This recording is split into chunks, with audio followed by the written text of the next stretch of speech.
Hello my friend, welcome to Docinnet channel. Follow today's video. Today's video is about executing the first playbook.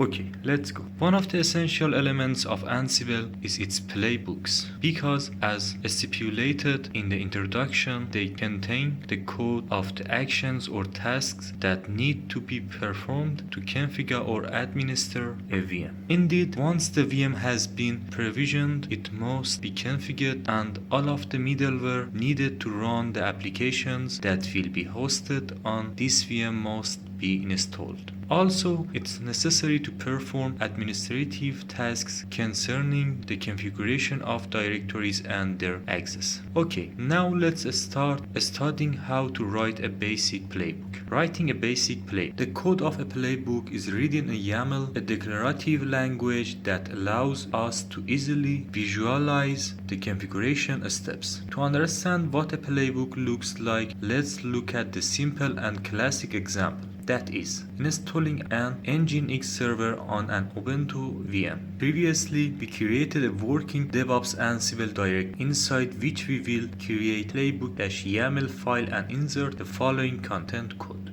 Let's take a look at this in detail. First of all, the YAML file starts and ends with the optional -- characters. The -host property contains the list of host config. Here we have written the value of this property as all to install Nginx on all of the VMs listed in our inventory. If we want to install it on only a particular group, for example on the web server group, we can use a web server instead of all. Then we indicate the list of tasks or actions to perform on these VMs with the property of the list of tasks. Under the tasks element, we describe the list of tasks and for each of them a name that serves as a label in the name property. Under the name, we call the function to be executed using the Ansible modules and their properties. In our example, we have used two modules. Number 1, apt. This allows us to retrieve a package to get the latest version of the Nginx package. Number 2, service. This allows us to start or stop a service. In this example, to start the Nginx service. Understanding Ansible modules. In the previous